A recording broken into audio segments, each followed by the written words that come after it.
Olá, boa noite. Bem-vindos a mais um Resumo do Dia, o seu jornal da noite da Causa Operária TV, 24 horas no ar. Nesta sexta-feira, dia 19 de março de 2021. Está entrando no ar o nosso programa de número 706, né, que hoje tem como destaque as declarações do presidente ilegítimo Jair Bolsonaro sobre o caos e a ditadura, né? Bolsonaro aí defendendo aí medidas de força, né? Nós vamos falar disso daí, vamos falar inclusive das tentativas de desmentir essa situação feitas por terceiros. Bom, e também destaque nessa edição as declarações do ex-presidente Luiz Inácio Lula da Silva, né, que, em resumo, disse que o Brasil é chefiado por um presidente genocida. Não só nós que dissemos aí. Né, é o coro que se forma no Brasil, presidente genocida. Apesar de que essa palavra está proibida, está dando até cana. Né? Teve gente já sendo processada aí com base na Lei de Segurança Nacional. E nós vamos falar desse tema também, né, da famigerada Lei de Segurança Nacional, uma lei da ditadura que está sendo usada para perseguir, como na época da ditadura, opositores do regime político. Bom, vamos falar aqui da situação para lá de caótica, né, num dia em que, infelizmente, o país tem um novo recorde, ultrapassamos a marca de 290 mil pessoas mortas, né, mais de 90.500 casos, novos casos, né, mostrando que, como diz, inclusive revelou ontem uma pesquisa, né, o povo, desta feita aqui, o povo tem razão. Né, uma pesquisa que disse que a imensa maioria, pelo menos 80% da população na pesquisa teria apontado que a pandemia está fora de controle. Né, e que o medo nunca foi tão alto diante dessa situação.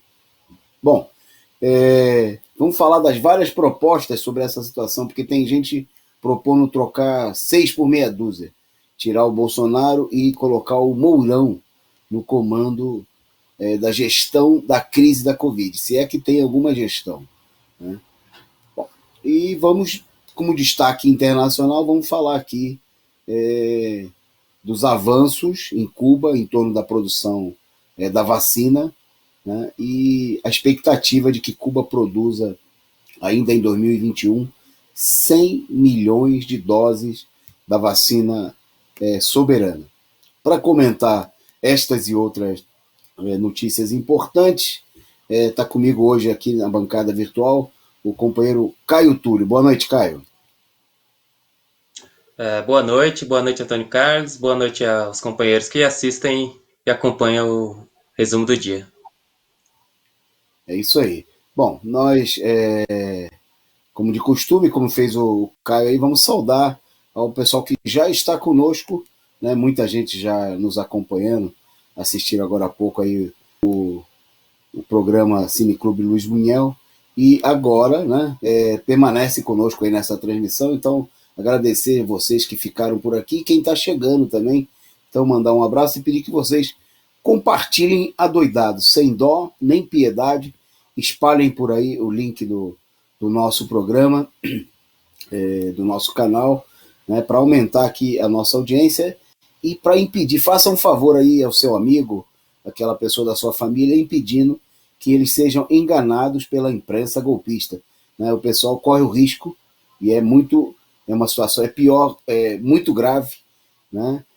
Ficar assistindo os canais da imprensa golpista que vão contar a história do ponto de vista do interesse, contar os fatos do ponto de vista dos interesses, né, dos exploradores, dos inimigos do povo. Então, chama atenção, chama o pessoal para assistir o nosso canal, combativo, independente, sem rabo preso, né, com os grandes capitalistas e os seus governos que estão aí à frente desse genocídio que nós estamos, não só, infelizmente, não se trata de assistir, mas nós estamos sofrendo, né, todo o povo brasileiro está sentindo na pele, e todo mundo tem amigos, parentes, conhecidos que estão sendo diretamente afetados, e todo o povo brasileiro, nesse momento, né, de alguma maneira, está afetado por essa situação. Então, boa noite aí para o Leonardo Costa, para Adriana Machado, Tovariz Carneiro, o Alisson, a Lourdes Francisco, né, mandando aí o seu boa noite para a gente, Sem Chance, né, também presente por aqui, o Osni Castro, Jazão Guaraneste, a Ana Matos, o Tomili Vargas, né, muito obrigado aí, pessoal, os membros do canal chegando por aqui, o Daniel Santana. Então, a todos vocês, curtam aí o nosso, se você ainda não deu a sua curtida, curta aí, como está sugerindo a Ana Matos, né? Curtindo e compartilhando, pessoal. Se você ainda não está inscrito no nosso canal, se inscreva, nós já são mais de 90 mil inscritos, isso ajuda a fortalecer aí a nossa imprensa, essa imprensa combativa, revolucionária.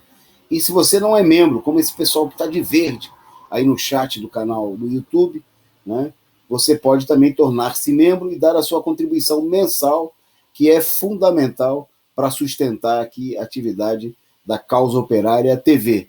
E sendo membro ou não, né, você sabe que você pode contribuir, dando também a sua contribuição instantânea aqui no Superchat, né, clicando aí nesse cifrãozinho logo abaixo da área de conversa. Então, contribua, participe, né, mande aí a sua mensagem. Se você mandar o seu superchat, sua figurinha, a gente vai dar em destaque aqui, né, porque nós precisamos, a gente não esconde de ninguém, aqui não tem patrocínio de empresa de automóvel, né, de empresa de banco, né, que assaltam a população. Nós precisamos que você ajude a sustentar esse canal que é seu, né, e é parte da luta de todo o povo brasileiro pelas suas reivindicações fundamentais nesse momento. Né, como diz aí o anúncio aí, inscrevam-se no canal, companheiros. Né, já passamos dos 90 mil, estamos rumo aos 100 mil inscritos, né, então divulgue aí o link, chame o pessoal para assistir o programa, inscreva-se e contribua. Bom, vamos para a nossa pauta, sexta-feira, como de costume, vamos mostrar aqui no começo para dar aquela aliviada, porque é uma semana, como tem sido todas as últimas, né, mas muito dura, mas muito difícil, no enorme sofrimento aí que se abate sobre todo o nosso povo brasileiro. Então vamos começar com as charges do nosso companheiro J. Camelo, né? A primeira é quase um sonho, né? De muita gente que nos assiste hoje. Então é uma charge futurológica, né? Uma frase Brasil 2030.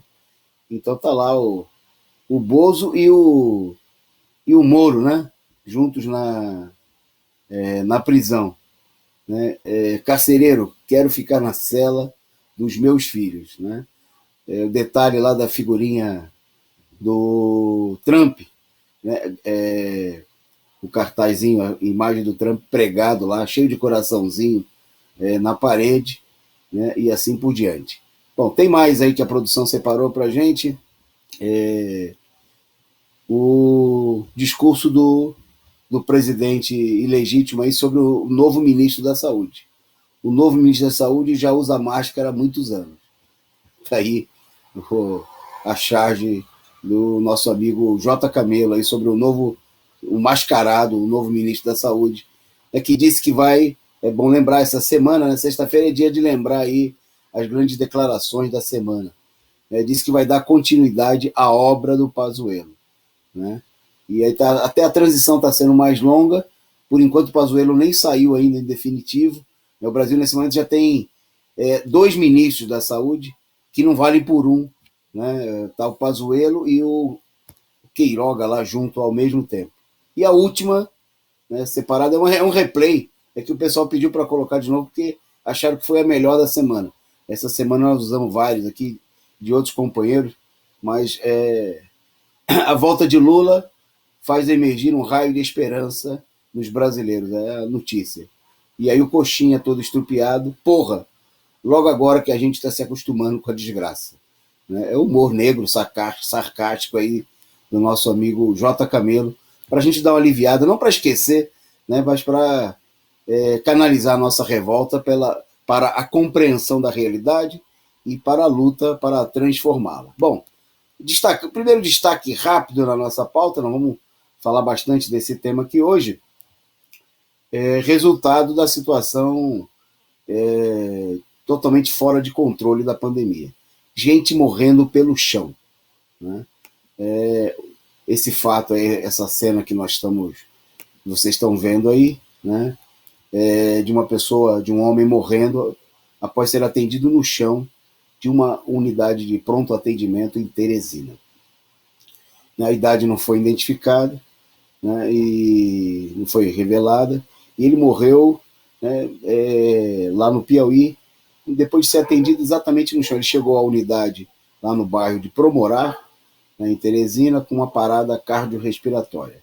Como não havia leito disponível, a equipe de urgência teve que iniciar o procedimento de reanimação no piso do local, mas ele não resistiu.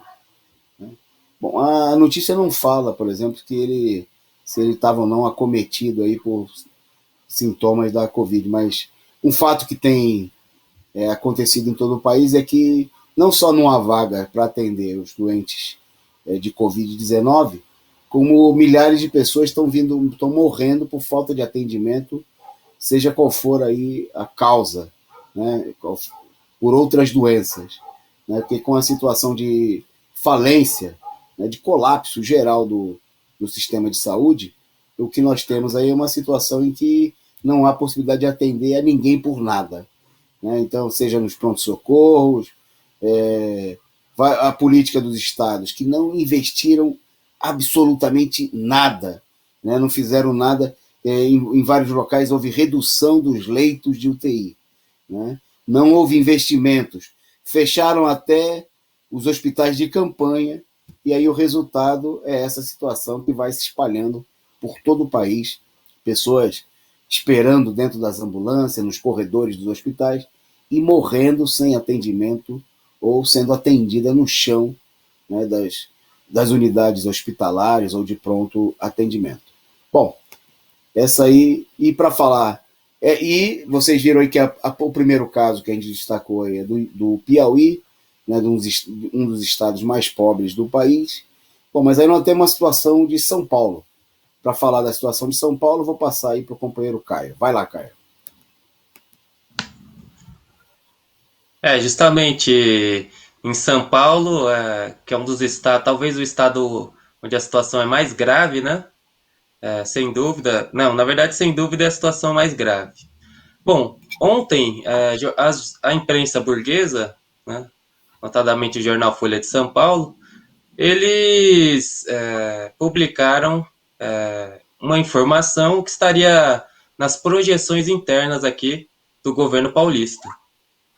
Nas projeções do governo, se colocam aí entre 750 e 800 mortes diárias nos próximos dias. É o que o governo ele está projetando, né? Que a situação vai chegar a um nível de cerca de 750 a 800 mortes por dia no estado. É uma situação de total descontrole, né, da pandemia. A gente vê que quando os números chegaram a essa monta no país, foi algo extremamente assustador, e agora está chegando a uma quantidade dessa apenas no estado de São Paulo. As UTIs aqui já estão extremamente lotadas, né? A taxa de ocupação dos leitos na Grande São Paulo passa de 90%, né? Quer dizer, uma taxa gigantesca. O número de internados no estado já passa de 26 mil, sendo 11 mil pessoas em UTIs. A gente tem uma notícia sobre UTIs mais para frente que, inclusive, vai alarmar todo mundo, porque é uma situação realmente crítica no estado e no país de conjunto. Bom, então o governo já, mesmo com esse lockdown fajuto, né, que a gente já criticou aqui no programa, o governo já se programa, né, não para combater, mas para ter mais de 700 mortes diárias nesse mês aqui de abril no estado de São Paulo, o que leva a situação a um nível de crítico, né? E mostra aí que a política do governo é absolutamente nula, porque se tem um ano de pandemia, nada foi feito e o número de mortos aumenta dia a dia, né? É isso aí, a situação é totalmente fora de controle, né? E eu, bom, queria, antes da gente seguir aqui com as notícias, agradecer aqui as primeiras superchats, o Tommy Lee Vargas, obrigado aí pela contribuição, e ele mandou aqui uma mensagem, uma pergunta. Veremos agora, diante dos acontecimentos recentes, a escalada exponencial da ditadura, pergunta ele, né? E é o que a gente. Vamos falar desse tema aqui, da ameaça, vou entrar na nossa pauta agora, mas sem dúvida alguma é, evidente, né, que a alternativa principal que a burguesia tem colocado dos trabalhadores é morrer e se reclamar, né, ser vítima aí de uma política de repressão. Daqui a pouquinho a gente entra no tema, obrigado aí o companheiro Tommy Lee Vargas, nós já vamos falar desse assunto aqui com a participação de todos vocês aí. Obrigado também, desta vez eu consigo, aí pela contribuição, e sigam aí o bom exemplo do Tommy Lee e do Desta Vez Eu Consigo. Contribuam com a gente. Mandem a contribuição para sustentar, fortalecer e ampliar o trabalho da Causa Operária TV. Bom, na nossa pauta agora, justamente as declarações do presidente ilegítimo Jair Bolsonaro, que procurou no dia de hoje atuar para pressionar o STF, ingressou com ação contra as medidas adotadas pelos governadores de alguns estados, né?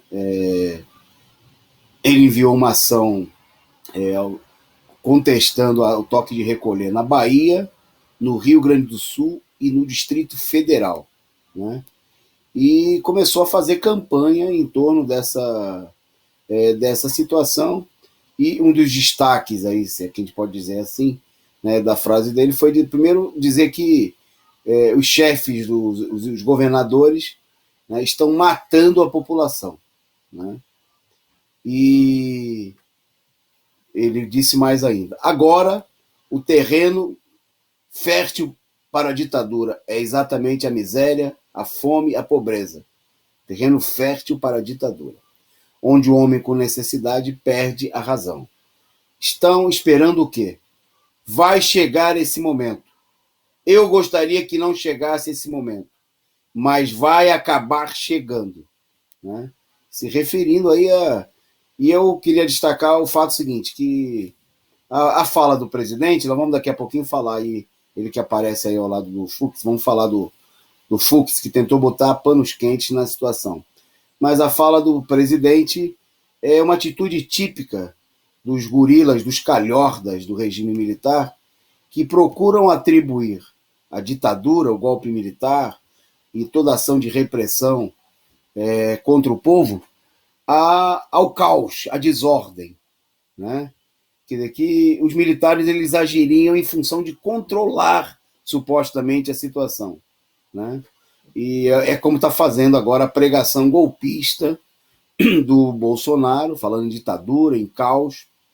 Mas o caos, na realidade, para eles, não é o fato de que o país tenha, nesse momento, mais de 300 mil mortos, 290 mil mortos oficiais, o que equivale a que o país de verdade tem aí mais de 450 mil mortos, já a essa altura, né? Isso para eles não é o caos. O caos não é 100 milhões de pessoas em situação de fome, né? O caos não é mais de 70 milhões de pessoas desempregadas, sem renda, não. Isso não é o caos. O caos é quando o povo se levanta para reclamar dessa situação, né? E o Bolsonaro deixa isso aí bem claro quando ele fala que o homem com necessidade perde a razão. Não. O homem com necessidade ele se mobiliza, se manifesta para defender seus interesses, né? Nessa semana aqui nós destacamos nos nossos programas aqui o que aconteceu, por exemplo, no Paraguai, né? Onde o povo se levantou, foi às ruas, perdeu a paciência, perdeu a boa com o governo, né? e foi lá e forçou, inclusive, o Congresso a votar um pedido de impeachment, que acabou sendo derrotado pela quadrilha que controla a maioria do Congresso Nacional do Paraguai, e eles continuaram e continuam em protestos, foram recebidos aí a tiro de escopeta na sede do partido do criminoso presidente, o Benítez, que é amigo do Bolsonaro. Bom, e aí incendiaram a sede do Partido Colorado, né?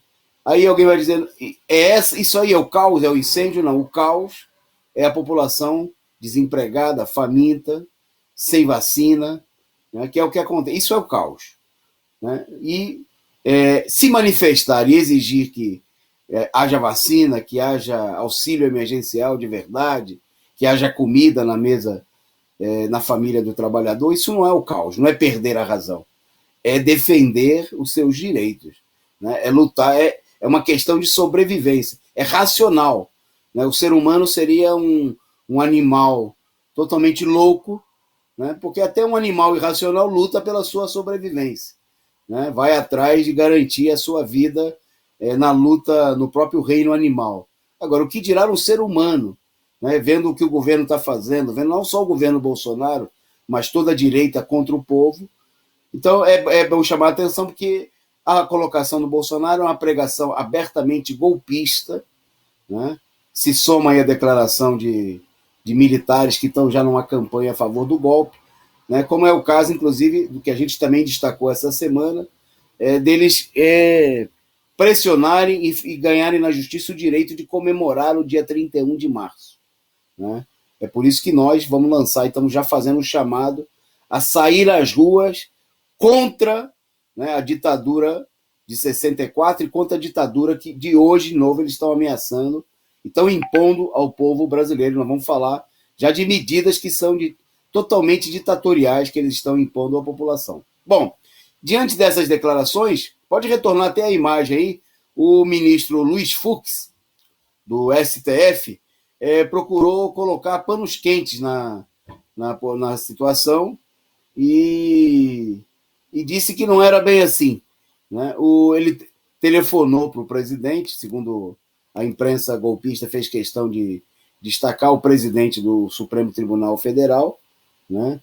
E ele pediu, segundo a imprensa golpista noticiou, o Fux pediu esclarecimento, né, sobre o que o Bolsonaro tinha dito, se era defesa do estado de sítio, né? E aí o Bolsonaro teria dito que não era bem assim, que ele estava só agindo no sentido de se opondo à posição dos governadores, né? Então, veja, será que o governo federal vai ter que tomar uma decisão antes que isso aconteça? Será que a população está preparada para uma ação do governo federal dura no tocante a isso? O que é dura? É para dar liberdade para o povo? É para dar direito para o povo trabalhar? Não, é ditadura. Não é ditadura, não. Isso é o que afirmou o presidente, né? Inclusive chamou de hipócritas quem dizia que isso era uma ruptura, tentativa de ruptura democrática. Não, o que o Bolsonaro está defendendo é uma democracia, né? O povo é que não entende nada, todo mundo é burro e ele é o esperto, né? E o Fux, golpista do STF, né, da ala direita do Supremo, vem com a conversa de tapear a população. Não fiquem preocupados. O presidente não está defendendo uma ditadura, né? A gente pode dormir tranquilo se a gente for otário o suficiente para acreditar no Fux, né, de que não é isso que o Bolsonaro está falando, não é isso que o Bolsonaro está defendendo, né? Bom, vamos em frente, nós vamos voltar a esse tema daqui a pouquinho, né, das alternativas, do problema da ditadura, das medidas ditatoriais. Nós vamos entremeando aqui com notícias sobre a Covid, logicamente que é um assunto importante, e ao contrário, né, da imprensa golpista, aqui a gente não quer ocultar nada, né? Aqui em nenhum momento, como fez a imprensa capitalista, a gente disse que a situação estava sob controle, a gente não enganou a população, como eles fizeram na época da eleição, dizendo que a coisa já tinha passado, né, que era só pensar em medidas como a reabertura das escolas, que foi defendida até por gente da esquerda, Eu me lembro que na campanha eleitoral o seu Boulos dizia, aprontou propostas para reabrir as escolas. Né? E aí nós estamos vendo a situação. Bom, a situação é tão grave, que não é só leitos que está faltando. Né? Tem mais coisa que está faltando, segundo está sendo apontado aí nos estados. O Caio vai contar para vocês aí. Fala aí, Caio. Uma situação extremamente crítica, né, em relação a medicamentos. E não é qualquer medicamento, mas medicamentos necessários à manutenção da vida.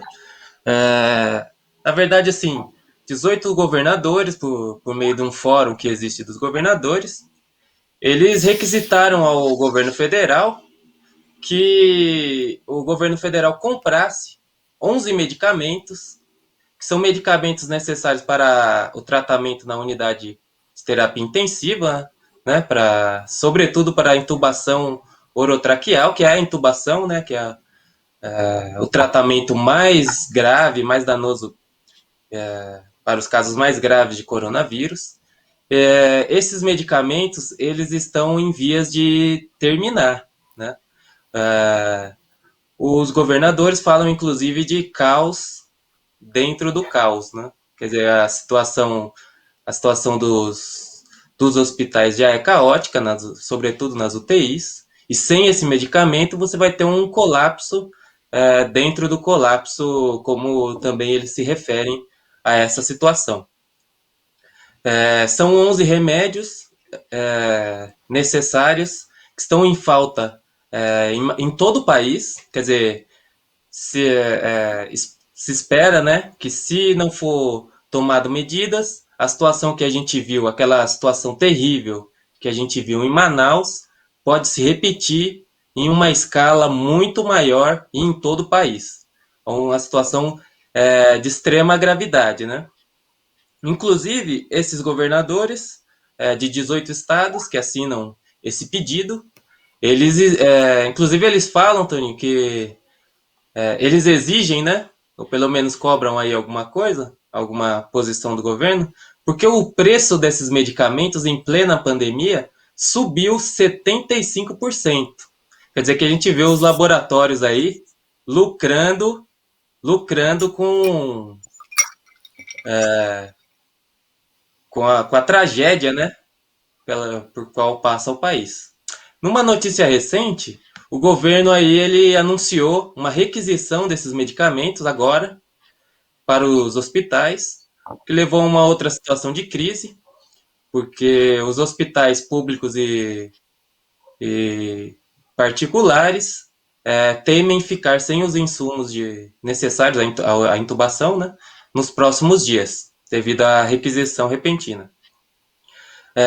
Alguns prefeitos alertaram que essa reivindicação dos governadores, logicamente que os governadores fazem isso não porque eles têm nenhum plano de combate ao vírus, que eles não têm, a gente viu, mas é uma situação de extrema gravidade, porque sem esses medicamentos é impossível entubar as pessoas e vai levar a uma morte, né, de um número gigantesco de pessoas, porque você não tem como ajudar as pessoas de outra maneira. Então, há mais de um ano foi requisitado, foi pedido para o governo federal esses medicamentos, que tomasse as devidas precauções com esses medicamentos de suma importância, que não foi feito nada, evidentemente, a gente sabe, e agora se gerou essa crise extraordinária em que, em todo o país, está colocado a possibilidade de, nos próximos dias, ficarem sem os remédios necessários para manter as pessoas entubadas, as vítimas graves aí do coronavírus, né? Essa é a notícia que o governo pediu aí a requisição nas fábricas, né, nos laboratórios, mas que também levou a uma outra crise, já que alguns hospitais vão ficar aí sem os medicamentos nos próximos dias. Ok, tem até o. Vou pedir para a produção colocar aí aquele gráfico, mapa, né? O mapa do Brasil, com os dados atualizados de ontem. sobre o índice de ocupação das UTIs. Né? Vocês vejam aqui, o mapa está praticamente todo pintado de vermelho. Né? Tinha um lema idiota da direita que dizia que a nossa bandeira jamais será vermelha. Né? Eles conseguiram pintar o mapa do Brasil inteiro de vermelho, mas infelizmente é de sofrimento, né? É de morte, é de ausência de leitos. Então, esse vermelho aí é o alerta, né? É a maneira como a própria imprensa burguesa vem, e os estados vêm registrando o fato. Né? A maioria dos estados aí com índices de ocupação acima de 90%, né? Das UTIs, e só 2 estados abaixo aí, numa situação de amarelo, que também não é uma situação de folga, que seria Roraima, né? Lá em cima, e cá embaixo Rio de Janeiro. Né? Como eu já citei aqui, altamente duvidosa essa informação. A própria informação aí de que não, em muitos lugares já não está acima de 100% é duvidosa, e esses amarelos também, porque a gente sabe que o Rio de Janeiro, na fraude, é um estado campeão, né, em fraudar as informações, e hospital de campanha que é construído 900, mais de 1 bilhão gasto em hospital de campanha, que alguns nem chegaram a ser abertos. O Estado pagou, né? E o hospital não chegou nem a ser inaugurado, não atendeu uma única pessoa e foram desativados. E agora vem com essa conversa de que está tudo tranquilo. Mas a população do Rio de Janeiro é que o diga se a situação efetivamente. Bom, e aí, como o Caio destacou, está sobrando para tudo que é lado, não só na rede pública, como também na rede privada. Né? Bom, no meio dessa situação, ontem foi divulgada aí uma pesquisa da Datafolha, que como a gente não acredita em pesquisa nenhuma, tá certo? Porque a gente não pode fazer como certos setores da esquerda que acreditam naquilo que lhes parece favorável. E aí depois, como é muito ruim, eles questionam um pouquinho. Né?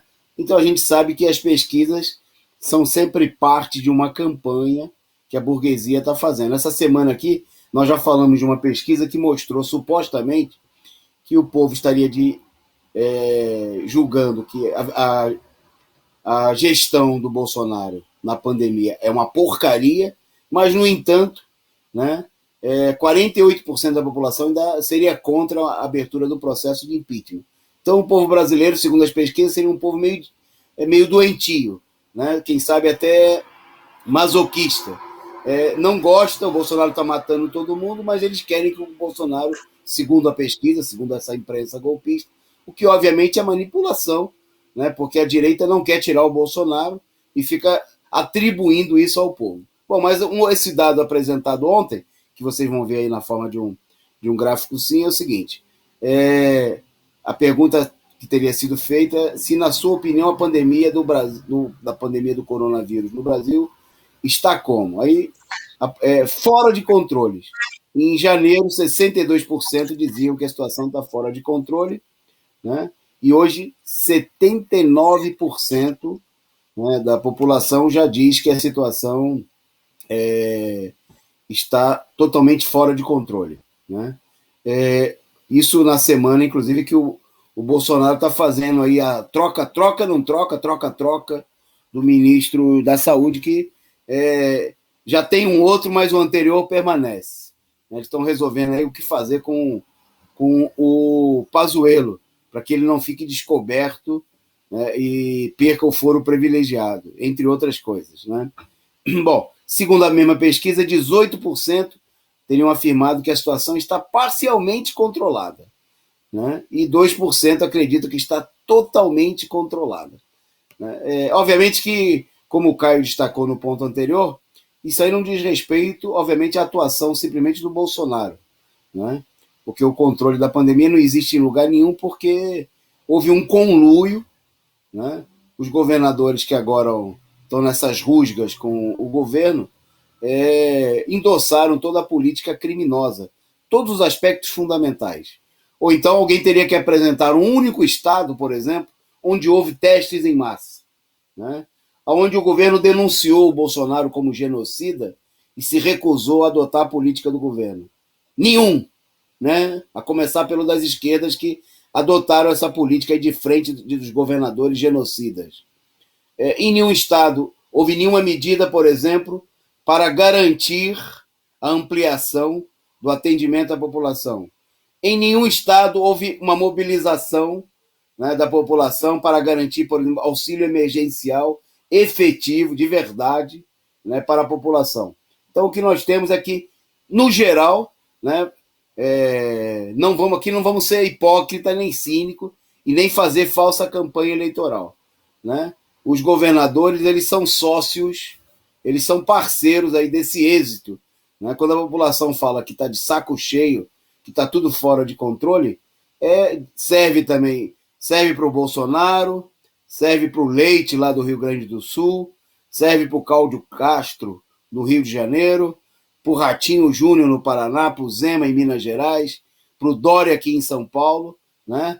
Eles estão tudo farinha do mesmo saco, e embora eles tenham muita diferença sobre várias coisas, na pandemia eles andaram altamente afinados contra o povo. Bom, um exemplo importante dessa situação que aconteceu hoje também, né, porque todos esses governos aí, eles, sejam em nível federal ou em nível nacional, eles fazem aí uma campanha de que eles são aí, qual governo, qual político da burguesia que não fala que é amigo da educação, né, que gosta do ensino público, etc. e tal. Bom, e aí, durante a pandemia, eles tiveram a oportunidade de demonstrar. Né? O Dória, a gente viu aqui, né, o Dória, ele é uma das últimas coisas a serem fechadas em São Paulo, foram as escolas. Né? Com mais de 100 professores, trabalhadores de educação mortos, mais de 5 mil atingidos, mais de 5 mil casos nas escolas.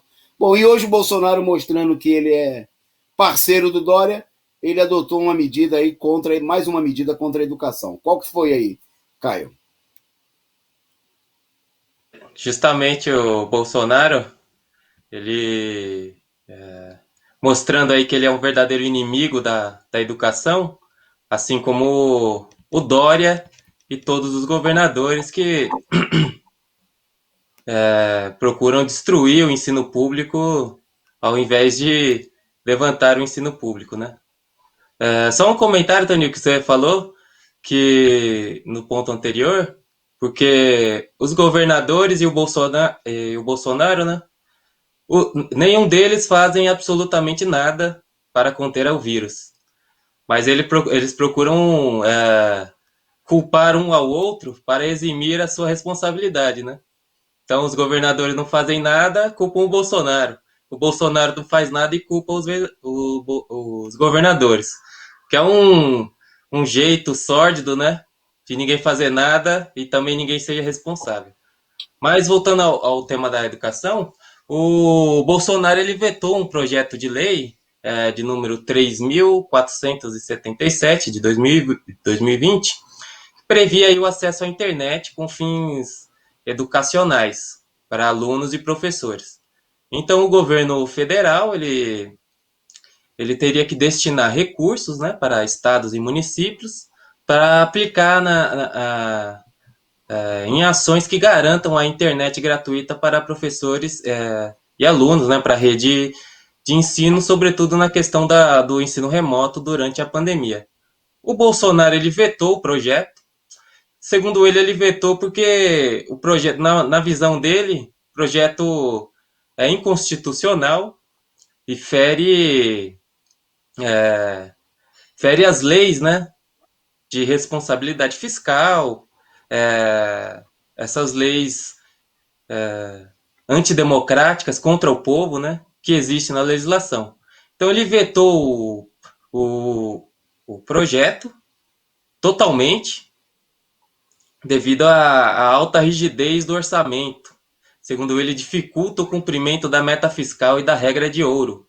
Quer dizer, a meta fiscal é o que rege aí a política do Bolsonaro, né? Não é nem de longe o desenvolvimento da população, da educação, do serviço público, Não. O que rege é a regra de ouro e a meta fiscal.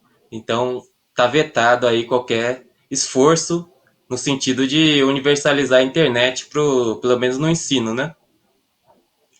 Também o Bolsonaro ele alegou, né, todos esses problemas fiscais, porque a proposta, segundo ele, atingiria um valor de 26,6 bilhões, né? Esse valor ele seria retirado do Fundo de Universalização dos Serviços de Telecomunicação, doações e outros recursos previstos na lei orçamentária. O Congresso Nacional os senadores, né, procuraram dar uma espécie de golpe, né, e aprovaram a lei, aprovaram porque o Bolsonaro vetou, voltou para o Congresso e os senadores aprovaram, mas aprovaram 3,5 bilhões. Né? Você viu que o Bolsonaro tinha falado em 26,6 bilhões. Os senadores eles aprovaram 3,5 bilhões da União para atender o acesso à internet dos alunos.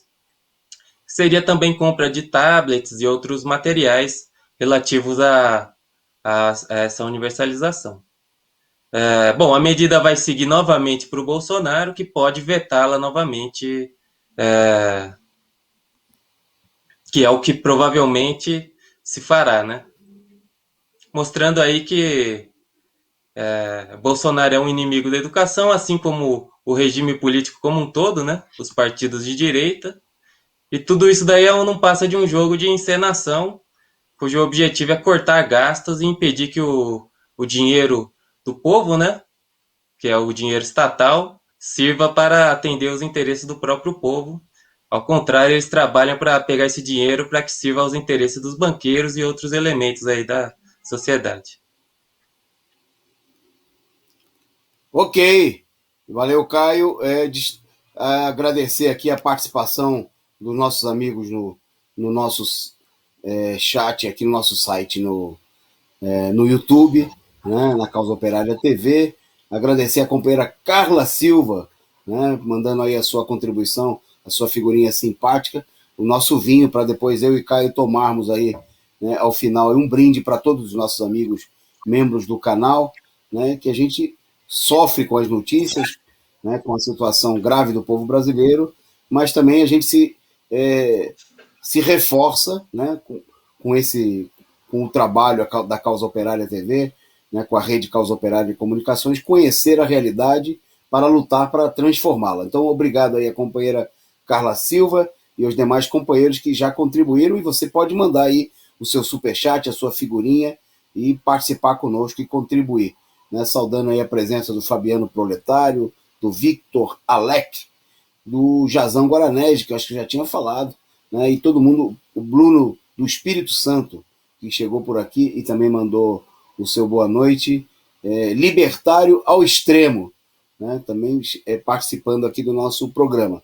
Bom, na nossa pauta agora, um outro grande destaque do nosso programa, as declarações do ex-presidente Luiz Inácio Lula da Silva, que concedeu entrevista ao jornal Le Monde, né,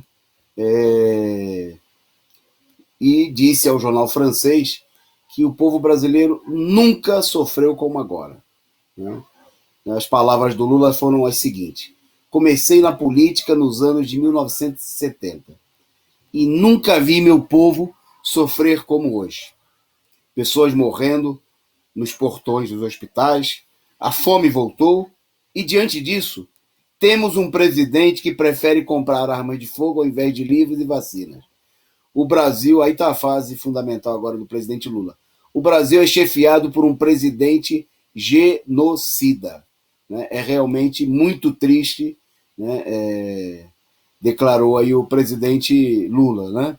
O Lula, quer dizer, não mediu palavras aí, ao contrário da esquerda que fica passando pano para o presidente, para o Bolsonaro, né?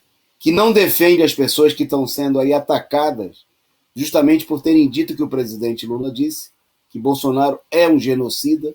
Né? Tem uma campanha de censura na internet, em todos os lugares, para proibir, né, expressões como essa e caçar, ainda tem uma caça no Facebook. Nós mostramos essa semana e ontem, né, os jovens que fizeram protesto lá em Brasília com essa faixa aí e foram reprimidos pela polícia militar.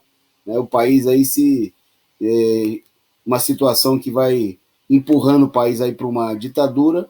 Bom, e aí nessa entrevista o Lula desancou com essa situação, disse que repetiu mais uma vez, né, que está pronto para ser candidato, né, se for estabelecido, diz ele, estou em grande forma, né, lembrando que ele vai completar, quando se ele for eleito em 2022, ele terá 77 anos, né,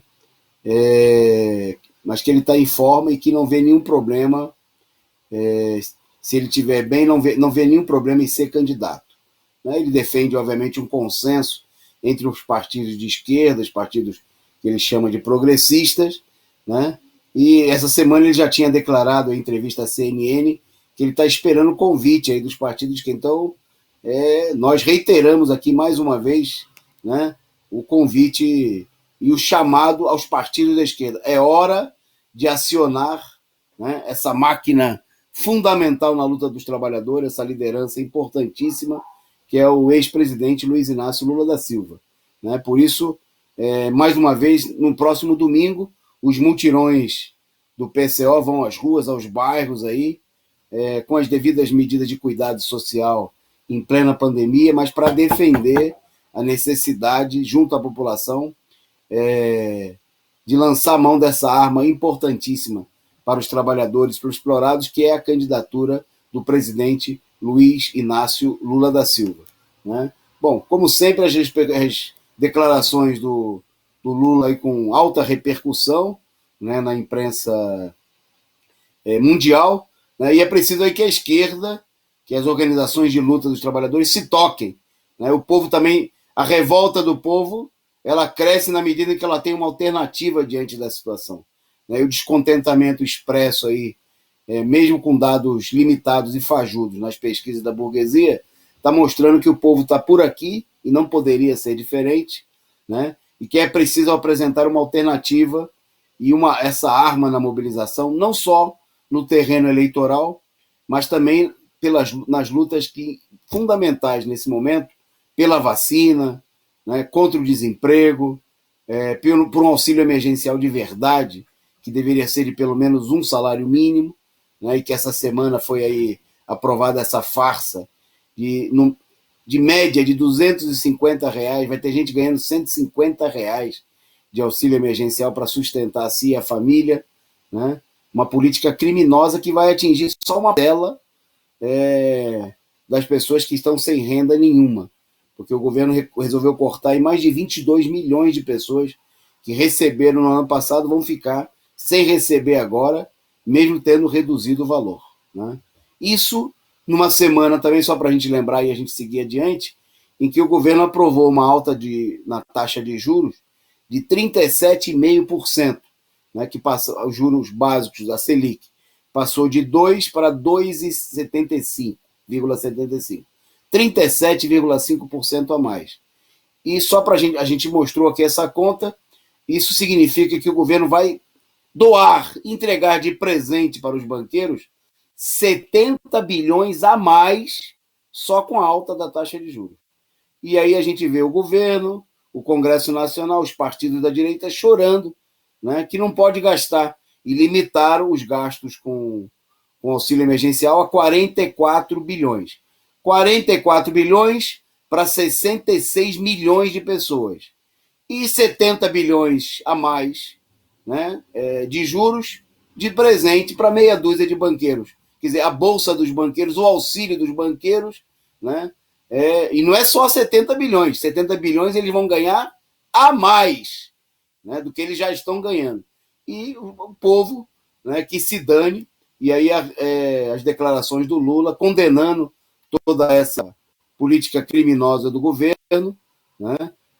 Ele falou também que o governo não adota medida nenhuma para combater a situação na pandemia, né? Quando foi perguntado se o que ele faria enquanto, enquanto presidente, se ele estivesse no cargo, né, de presidente da República, ele denunciou a política criminosa.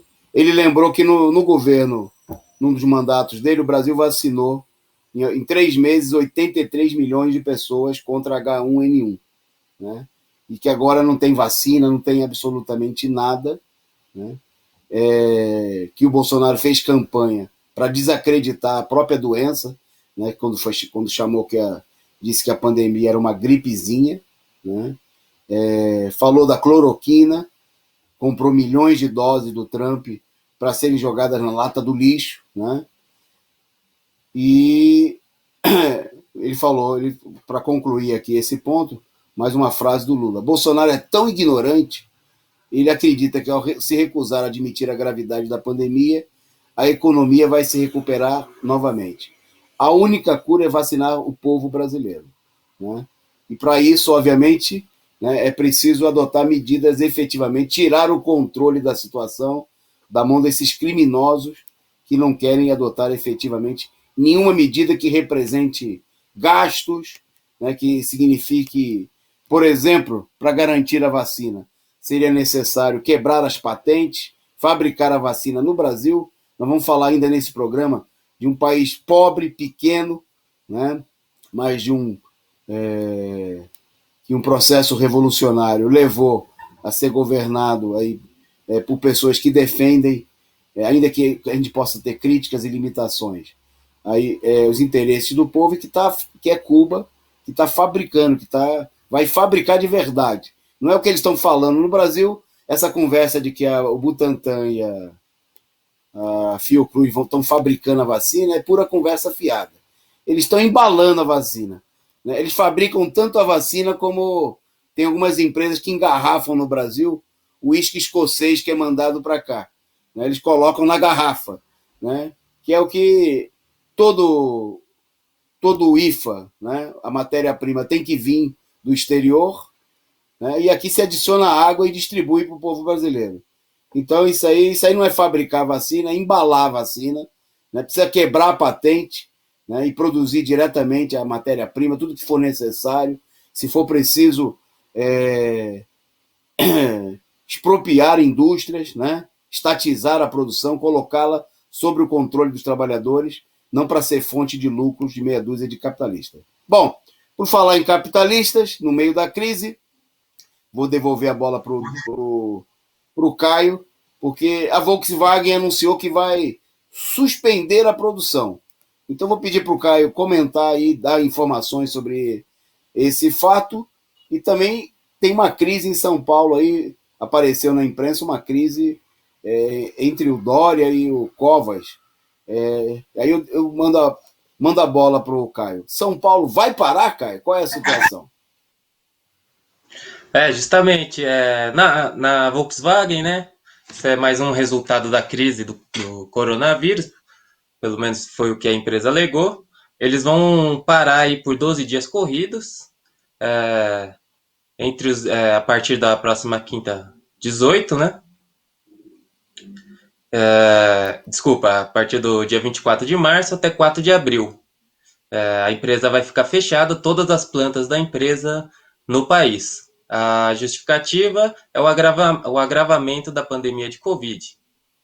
Então, a empresa decidiu que nesse período vai entrar aí nesse lockdown, vamos dizer assim. Bom, sobre o outro ponto que o companheiro Antônio Carlos tocou, surgiu uma briga aí entre o Dória e o Covas, justamente porque o Covas tomou uma decisão, que foi antecipar uma série de feriados na cidade de São Paulo, sem comunicar aí os outros prefeitos e mesmo o governador. O Dória criticou a medida, dizendo que a medida ela teria que ter um pouco de senso, justamente porque supostamente prefeitos do interior, do litoral, perdão, os prefeitos do litoral criticaram o Covas, que eles temem que as cidades do litoral fiquem cheias devido justamente à antecipação dos feriados, ao lockdown aí do Bruno Covas. Criou um mal-estar entre a direita.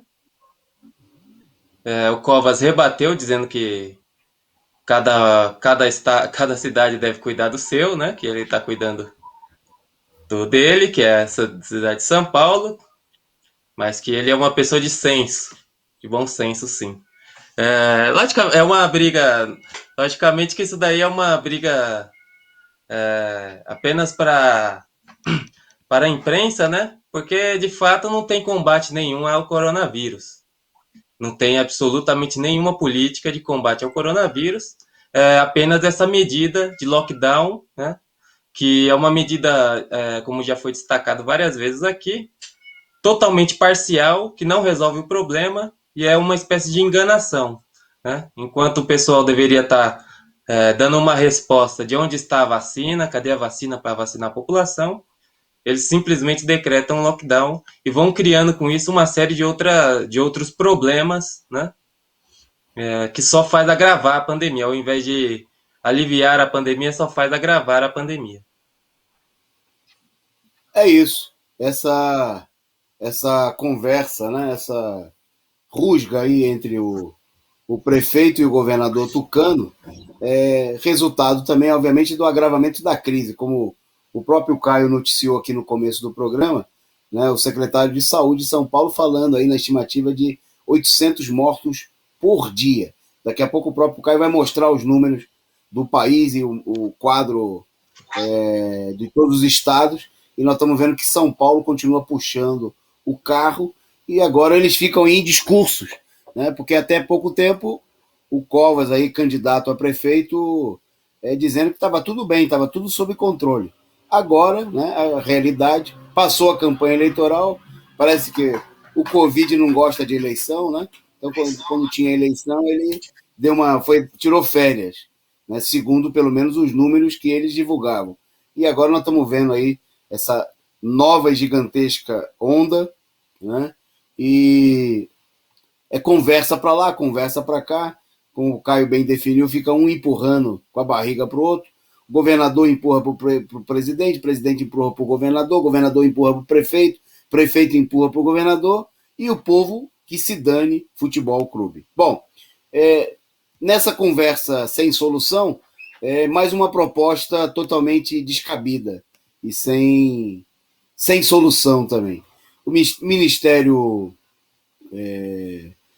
Público, né, o subprocurador-geral do Ministério Público, junto ao Tribunal de Contas da União, o Lucas Furtado, ele pediu no dia de hoje ao Tribunal de Contas que afaste o presidente Jair Bolsonaro das funções administrativas e hierárquicas sobre os Ministérios da Saúde, da Economia e da Casa Civil. É quase como uma declaração de declarar incapacidade do presidente em comandar simplesmente a saúde, a economia, né, a Casa Civil. Bom, o Bolsonaro ficaria comandando sabe-se lá o quê. Né? Bom, obviamente que a medida, em tese, seria designado um relator para o Tribunal de Contas apreciar a situação. Veja a loucura. Né? O procurador ele quer que o Tribunal de Contas da União reconheça a legitimidade, a competência administrativa e a autoridade do vice-presidente do Mourão. Quer dizer, é quase uma declaração de amor ao Mourão, né, por parte do subprocurador, que é que o Tribunal de Contas reconheça que o Mourão é capaz. Né? Isso quando todo mundo, bom, além de ser vice-presidente, entrosado com a política do governo, né, o Mourão saiu em defesa aí do Pazuello nos últimos dias, né, fazendo campanha da eficiência. É o Pazuello que aparece aí entre os dois, né, entre o Bolsonaro e o Mourão. Né, no meio de toda essa crise, procurou atacar o Lula, né, o Mourão dizendo primeiro dizendo que ele não ia ser candidato, com isso quando as pesquisas apontaram que o Lula tinha uma tendência de voto aí superior à do Bolsonaro, ele falou, não, mas o Lula não vai poder ser candidato. E aí depois ficou aí encrencado quando o Fachin, provisoriamente, pelo menos, teve que devolver os direitos políticos do Lula, né, na operação macabra que eles montaram para tentar preservar a Lava Jato. Bom, mas o fato é que, obviamente, é uma medida distracionista, né, de campanha do Mourão e sem nenhuma efetividade. Até porque o Tribunal de Contas da União não vai declarar a perda do comando dessas áreas fundamentais do presidente, nem tem poder legal para isso, né? Seria uma coisa totalmente absurda.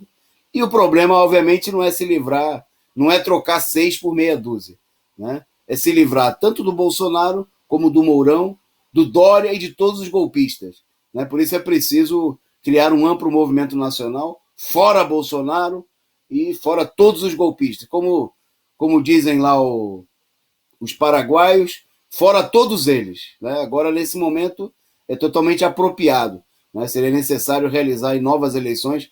Ficou mais que evidente, veja só, foram anulados os processos contra o Lula. Fica evidente que não havia motivos para que o ex-presidente não tivesse participado das eleições de 2018, a não ser uma armação, uma fraude, que foi evidentemente o que aconteceu. Então é preciso ter novas eleições, né? Lula com seus direitos políticos restituídos, Lula candidato, né, e Lula presidente. Bom, chegou a hora aí de apresentar o balanço do dia da Covid, né? Mais um dia de enorme sofrimento para o povo brasileiro. Vou passar aí para o Caio apresentar para vocês aí os dados. Hoje foi o segundo dia mais mortal, né, do vírus. Nessa sexta-feira foi registrado 2.815 óbitos, novos óbitos, e também foi registrado 90.570 novos casos confirmados de Covid-19, né? Isso em dados oficiais. A gente sempre destaca, né, que são em dados oficiais, porque os dados reais são maiores, sem dúvida, mas em dados oficiais nós tivemos o segundo maior dia de óbitos, com 2.815 e 90 mil novos confirmados. O país chega com esses resultados a marca de 290.314 óbitos ao longo de toda a pandemia, né, um dos países mais atingidos pela pandemia de todo o mundo. Bom, tem a tabela, uma tabelinha aqui por região, né, de casos e óbitos. A gente está vendo lá que São Paulo tem 66 mil óbitos, 2 milhões de casos. Em Minas Gerais nós temos 21 mil óbitos e mais de 1 milhão de casos. No PR, 14 mil óbitos. No Rio Grande do Sul, 16 mil óbitos. Na Bahia, 13 mil óbitos. Em Santa Catarina, 9 mil óbitos. Eu gostaria de destacar também, além dessa tabela, com os óbitos e casos em todos os locais que os companheiros podem ver, fazer uma comparação, né? Porque o estado de São Paulo, só o estado de São Paulo sozinho, tem 66 mil óbitos, né? A gente sabe que o Dória ele foi o grande representante aí, segundo a imprensa capitalista, do governador científico, né? Que evidentemente não corresponde à realidade, os números mostram, em nada, né? Então São Paulo tem 66 mil óbitos, que é um número maior do que toda a região Nordeste, que tem apenas 63 mil óbitos. É maior do que o Norte e o Centro-Sul juntos, só o estado de São Paulo. Quer dizer, mostra aí que a farsa do Dória, né, como representante dos governadores científicos, e mostra um pouco que o Dória é um pouco representante dos governadores, né, dessa direita que se diz favorável ao combate ao vírus, mas que na verdade não tem nenhuma intenção de combater nenhum vírus, né? Mas apenas de enganar a população e procurar lucrar aí, angariar apoio, se fingindo, se passando de combatente do vírus. É isso aí, Toninho. É isso aí. É um quadro de enorme sofrimento, né? Porque não são números, apenas são vidas, né? São pessoas, né? Quase 67 mil pessoas mortas em São Paulo, né? E o fechamento em São Paulo, eu até só para fazer um link desse dado importante que o Caio destacou com a notícia anterior. Quer dizer, não é uma medida de prevenção, né? O governo está adotando uma política de fechar um pouquinho mais, porque a situação está tão fora de controle, é tanta morte, né? Gente morrendo no chão do hospital, que eles agora. Você vê até a Volkswagen decretando aí o fechamento da fábrica, quando essas medidas tinham que ter sido adotadas, essas medidas acompanhadas, obviamente, de uma situação de atendimento à população, né? De auxílio emergencial. Por exemplo, a gente viu que a China chegou a ter, em algum momento, 80 mil casos, né? Onde começou o surto. Eles fecharam cidades inteiras de milhões de habitantes por vários dias, né? Antes de que a coisa saísse totalmente fora do controle, né? E hoje São Paulo tem 13 vezes mais mortos do que toda a China, com 1 bilhão e 400 milhões de habitantes, né? Só São Paulo tem 13 vezes mais mortos do que a China, né? Porque a China impôs um controle. A gente com certeza não conhece a fundo, não dá para dizer que foi uma maravilha, que tudo foi perfeito, nem nada disso, né? São Paulo tem 60 vezes, atenção, 60 vezes mais mortos do que a Venezuela, né? Para o pessoal que fala mal, a direita que fala mal de Venezuela, lava a boca. São Paulo tem 60 vezes mais mortos do que a Venezuela. E São Paulo tem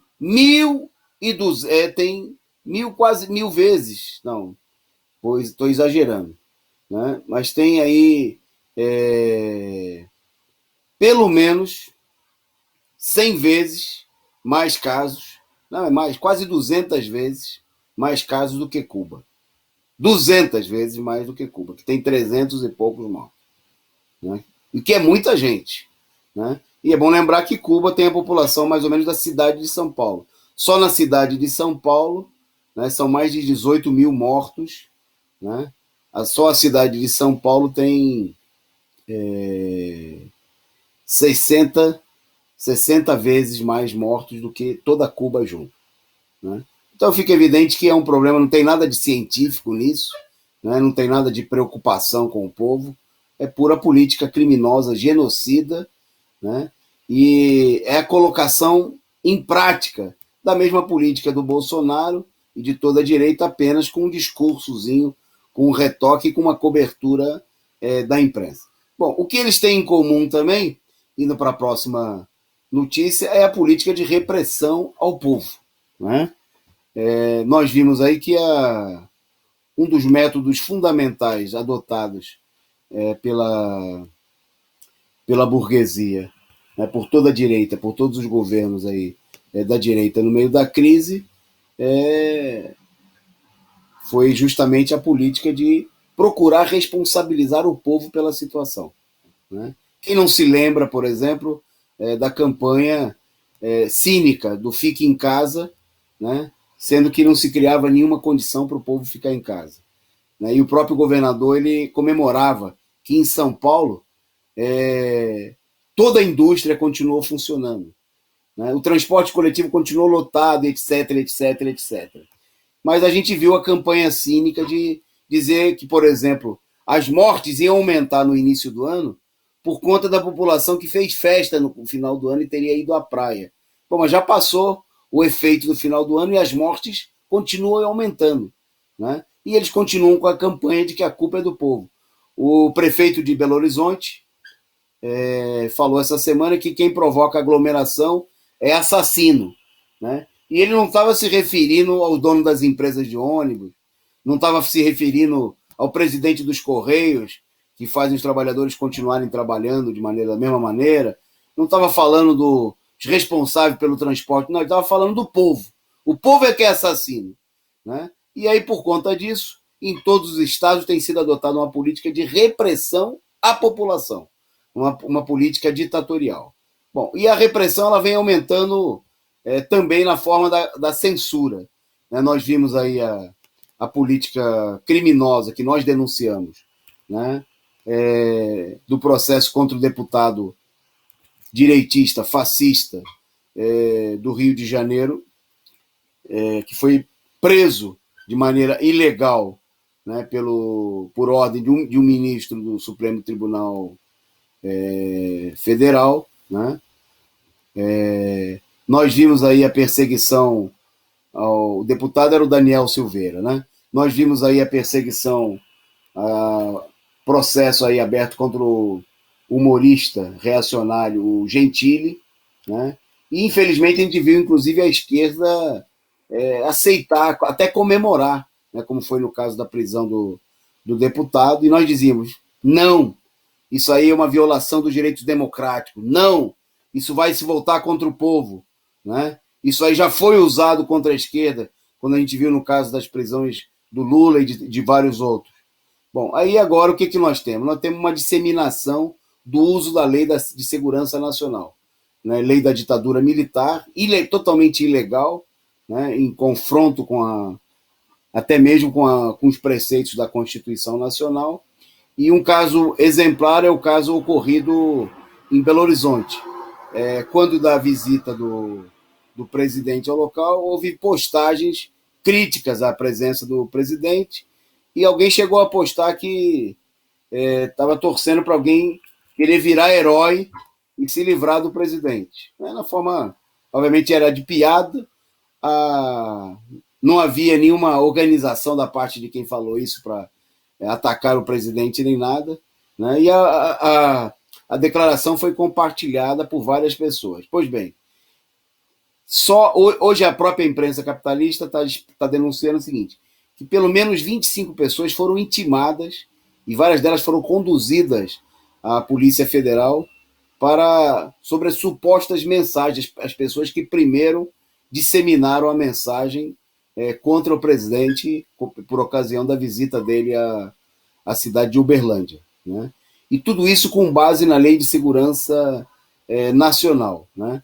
Segundo o advogado dos investigados, citado pelo jornal Estado de São Paulo, as pessoas que estamos defendendo não fazem ideia porque estão sendo intimadas.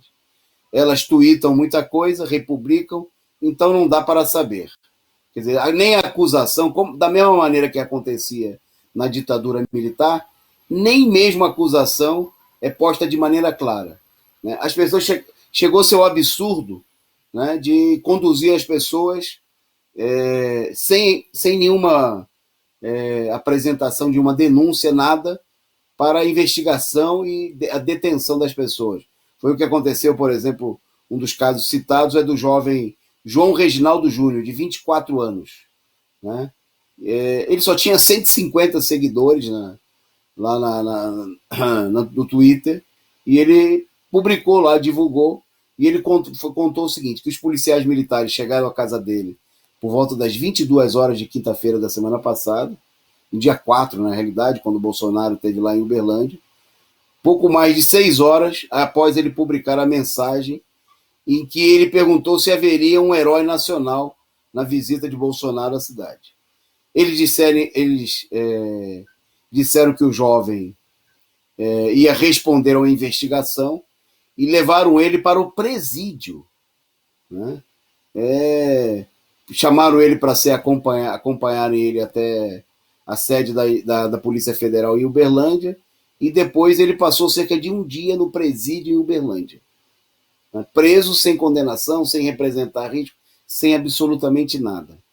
Fica evidente, então, que nós estamos diante de uma operação de colocar em prática, né, o uso da repressão, o uso de um método próprio da ditadura militar, né, para impedir as pessoas de expressarem a sua opinião, seja nas redes sociais, seja nas ruas, como o caso dos jovens detidos lá em Brasília, né? E nós temos aí o silêncio da esquerda. A esquerda que comemorou, que aplaudiu a prisão do deputado Silveira do Rio de Janeiro com base na Lei de Segurança Nacional, né? Agora, eu inclusive lembro aí aquele poema do Brecht, né? Do Bertolt Brecht, em que ele fala: primeiro levar os comunistas, eu não me importei. Desta feita, nós temos aqui a esquerda adotando uma política que a gente poderia parafrasear o Brecht dizendo o seguinte: primeiro levaram um bolsonarista, eu não me importei porque ele era bolsonarista. Antes tinham levado um petista, também não me importei porque ele não era petista, né? Bom, mas agora estão levando aí jovens, estão levando estudantes, né? E vão levar a esquerda, né? E a esquerda continua em silêncio, né? Por isso nós falamos, tem que quebrar esse silêncio, tem que sair às ruas no próximo dia 31 de março contra a ditadura de ontem e de hoje, né? E protestar pelo fim da Lei de Segurança Nacional, a lei absurda, né? Pelo fim da censura, né? E pelo fim do regime golpista de Bolsonaro e companhia. É uma política aí criminosa. Bom, vamos em frente, nós estamos caminhando para o finalzinho do nosso programa. Ainda dá tempo, se você ainda não mandou aí a sua contribuição, você pode contribuir. Pode fazer aí como o companheiro Gilson Vasconcelos Dobim, que mandou aí uma imagem super simpática, né, e contribuindo conosco aqui no nosso canal. Muito obrigado aí ao companheiro Gilson pela contribuição, né? Pode fazer com a companheira Carla Silva, que mandou mais uma contribuição e mandou uma mensagem. Gostaria de aprender mais sobre a quebra de patente. Li mais cedo que a quebra da patente da vacina da polio. Por favor, onde posso encontrar mais a respeito? Então vamos pesquisar e a gente dá a informação. No Brasil houve quebra de patente até mesmo em governos da direita, né? Do governo do PSDB, por exemplo, chegou limitadamente a quebrar algumas patentes, no caso de remédios para combate a HIV, né? Contra a AIDS. E mesmo que a quebra tenha sido feita aí mediante acordo, indenização na época, coisa que nós não defendemos, né? Tem que quebrar sem pagar nada para esses tubarões aí dos grupos, dos grandes monopólios da indústria farmacêutica que querem lucrar, né, com a doença e a desgraça do povo, como foi destacado aqui nesse programa. Bom, mas para falar um exemplo de luta pela soberania, eu vou passar para o Caio destacar assim, a melhor notícia do dia. Eu deixei para o Caio, né, e a última dele no programa, que é sobre o avanço, né, e as expectativas em torno da vacina cubana. Vai lá, Caio. Exatamente. Cuba, né, como você destacou, mostrou aí que é possível combater o vírus, né, que não é inevitável essa tragédia que a gente está vivendo. Então, os cubanos, eles que têm uma baixa, em comparação com os outros países, né, uma baixa taxa de mortalidade, mas eles eles disseram, né, anunciaram que até agosto, no mais tardar até agosto, eles vão ter produzido toda a vacina necessária para imunizar a sua própria população, que hoje está em cerca de 11, 12 milhões de habitantes, que é mais ou menos o número de habitantes que tem na cidade de São Paulo, né? E não só, também o